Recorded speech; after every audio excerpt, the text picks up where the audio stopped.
Welcome back everybody to When the Dutch Went to Space, a KSP RP-1 playthrough set in an alternative reality in which World War II never happened and the Dutch are an important spacefaring power. Check out episode 1 if you want to know why. But we are at episode 13, Fly Me to the Moon. And it kicks off on the 4th of April in 1961, when we are sending Bobby number 1 to the moon. And of course our naming scheme is still based on Tintin or Kuifje in Dutch. So we had Kuifje, we had Haddock, so it's time for his third little famous companion, the dog Bobby. And Bobby is launching on a Europa rocket, or Europa 1, and this is an awesome rocket. This is our workhorse. It's performing so well. We will need more performance in the future, because this launch is about 7 tons to Leo, and we're gonna need a bit more performance, but I really love this rocket and it hasn't failed me yet. The USSR is going to launch something similar in 1970 and called Lunakat, but we are trying it a lot earlier. Well, they tried it earlier, they tried it in 1969, but they failed and then hit this, of course, from the general public. But we don't hide our errors, we only learn from them. So you can see the new space probe. Maybe you remember the Leuten probes we sent back in episode 9 and 10, and they ended up having only a 50% success rate due to the engine design and mainly the thrust they had. So we had to unlock a little bit better engines and come up with a better design, and that is going to be Bobby number 1. And it's not just going to land on the moon, it's actually going to rove across it. It's capable of doing its own TLI, lunar insertion borne, so not TLI. TLI is very heavy. And it uses a kick stage which it then drops. It also has about 1,000 meters per second that you can use for the initial braking turn. Launching at a new sea, Mare Crisium, where I haven't been before. So if we land soft land, we are going to get science. And you can see the new design. And these engines are throttleable. Throttleable, is that a word? Well, you can throttle the engine, so you can turn them down to about 30% of thrust, and that actually helps you to create soft landings very easily. There were some issues with the decoupler, but in the end it did work out. You can see me test out the gears and the wheels, but the wheels will turn out to be a major headache. So this is KSP wheel, cool wheel designs, and very interesting behavior, like modeling of the physics of the wheel, but not so much of the strength of the wheel. So I think I already lost my right front tire, and I'm now trying to figure out why it's not moving but more sliding over the surface. So I decided to pick up a bit more speed going downhill, which will prove to be not the best advice. But regardless, as a first, this is not bad. So we're gathering science, tons of science, and I lose my wheels, and I don't know why this has happened. So I ran through 120 megabytes of log file to discover that the wheels were overstressed from speeding. So we need to figure out how to do this better in the future, because this was not my intent. You're looking at the 30th of April, and we're looking at Haddock C6 on the pad. Well, the new pad, we have a launch pad 5A, and you may have noticed we also have B, and number 6 is under construction. We've built it into the shore because of the immense amount of fumes that this rocket is producing, because you are looking at Europa number 2. This thing should be able to launch 20 tons to low Earth orbit. Yes, you heard me right. This is my version of the Proton or the Saturn 1. This is what the Dutch are going to build as an answer to that. And so the Europa 2 is basically a beefed up Europa 1. And it's using a hypergolic upper stage, but we run into some problems. It's using the RZ-20, which is a hypergolic, no, not hypergolic, an Hydrolux engine designed by Rolls-Royce, and I found some data that they actually built this, ran it, did some experiments with it, and they fully developed it, but never flew it. The beautiful thing about this engine, and why I'm using this one and not the HM7 that ESA actually developed, is because it has relight, so it can relight 10 times. And it has so much of a gimbling range that even with one of them failing, we can make it to orbit. Like, you can see it compensate for it. And mission control says, let's continue, let's see if we can get this thing in orbit.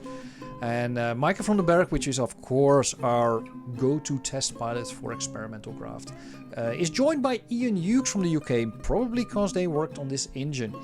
And they are going to attempt a lunar flyby. So this is where you can see me do the TLI, the trans-lunar injection, using only 2 engines, which will turn out to be a very stupid idea. Because in moments from now, the second engine is gonna give up, and it's not the center, it's the center engine, which will put the craft into a spin and makes me abort the mission. Yeah, this is very unfortunate. There we go.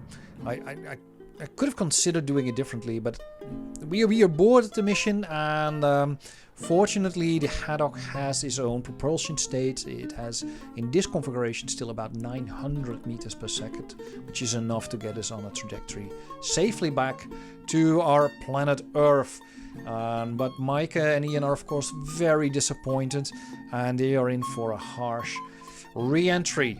And you can see the craft light up and glow up as it's blasting through the atmosphere, coming back from the highest altitude that any human has ever been.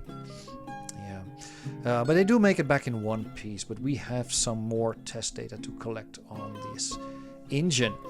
This is a very expensive rocket to build, so it's gonna take some time for me to build up the production queues and get more of them.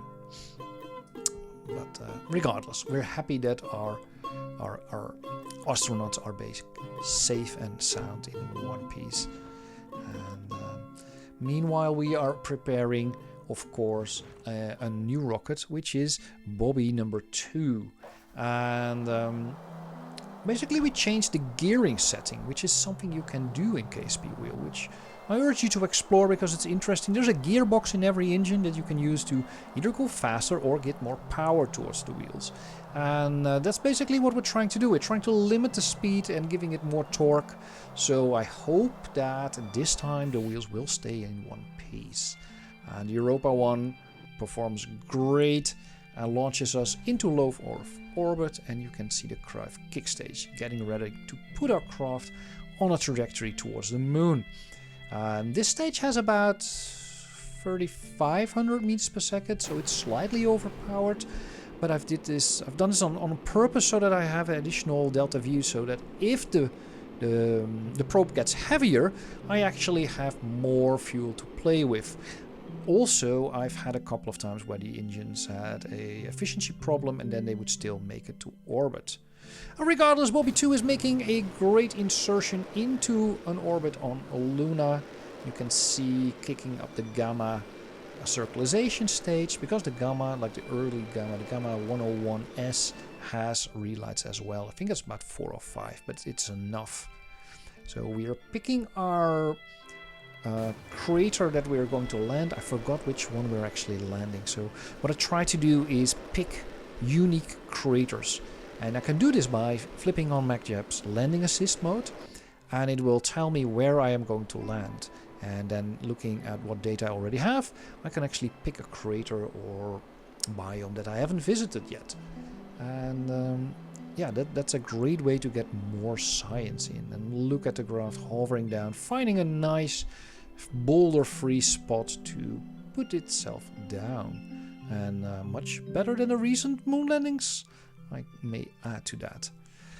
So we can detach the craft, we can gather some science, we use the scoop to samples, and the idea is that once we get to manned landings, we can actually try to drive this one to a different biome, so it will bring more science. However, that's not going to happen because even despite gear setting, everything breaks.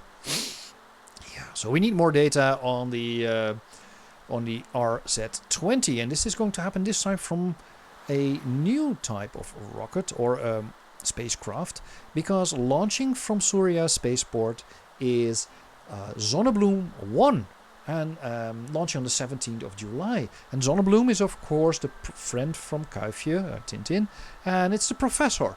So maybe you can guess what's hiding in the fairing. So, courtesy of the Dutch Space Agency, we're launching a Dutch space lab.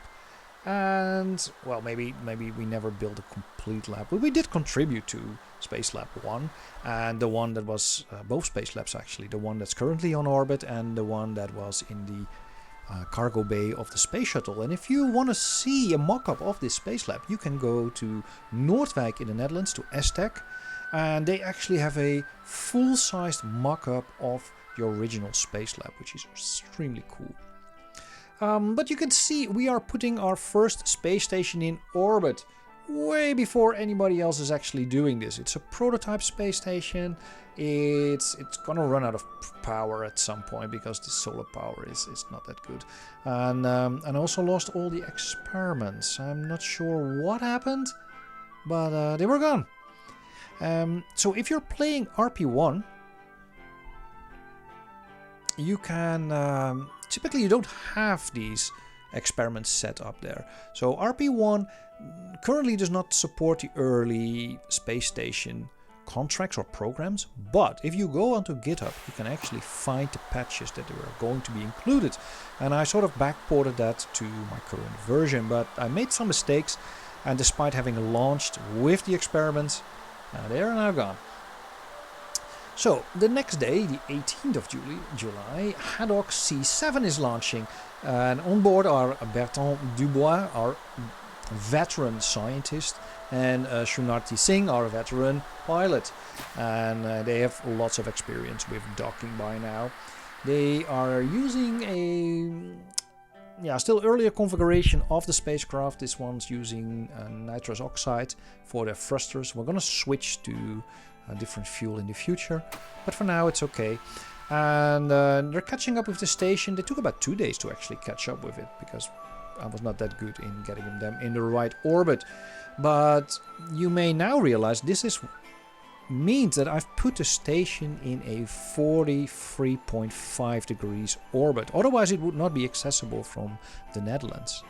And I want to do this so that the Netherlands can be my low Earth orbit operations center, and I can do all the interplanetary stuff and the lunar stuff from Surya spaceport. And you can see me initiate a manual docking using the Navy Fish docking alignment indicator, which I highly recommend. It's a great mod, and you can it's almost a flawless docking. And in my mind we are gathering data so we can create a computer that can do docking for us, which is of course MacJab. But the Russians developed Kursk, or the Ukrainians I should say, developed Kursk, which is a automatic docking system for Soyuz, but also for Progress, and they're using this of course still up to today. Well, I think up to today. With the war I'm not sure if they're still using that, but regardless, the technology has been around since the early days. And we are launching Jules Verne number 0. And Jules Verne was actually the name of a spacecraft that actually flew and provided a ISS with supplies. It's called the ATV, the Autonomous Transfer Vehicle, and it uses also automatic docking, and it could bring up quite a bit of cargo to the ISS. I don't remember exactly how much, but it was quite a bit. And you can see me trying to line it up and connect it. Well, MacJab is lining it up and connecting it to the space station so we can complete our 30-day on-orbit contract. So Bertrand and Sunardi are the first ones to stay up there for 30 days in the space station, and then they merrily go on their way back home using their trusted Haddock C7. And here you can see them coming down over the Atlantic Ocean. And I guess the French and the Dutch Navy are doing their best to retrieve them, because it's somewhere in their waters. I'm trying to aim for like the North Sea, but I often just end up close to Mexico. I don't know. I'm not that good at re-entries, but at least they're on the proper planet. Waiting for parachute deployment. There we go. And on the pad in the Netherlands, launching on the 11th of August 1966 is Braille A4. And 4 means that I've been quite busy trying to design lunar landers, and I kept coming up with something that's similar to the Apollo LAM, about 15 tons, and I won't be able to build rockets fast enough to beat the historical date, so I need something else. And the Danish have come up with this one-person lander, and this is based on the Gemini mini lander or Langley lander. This actually has been designed. It was a very light lander, about 300 kilograms, so a lot better than the several tons of the LAM, and using much less fuel. So you can get down and up to the moon for about 5 tons, which is something I could manage. The RCS has some problems on this design, and I removed the landing legs. This is basically a test of all the systems, so we're trying to figure out, does it work? Are the thrusters working? Are the engines working? It's using a special Gemini lander engine. And yeah, of course, we need to figure out if everything works. So we're launching it in low Earth orbit. It's slightly underfueled.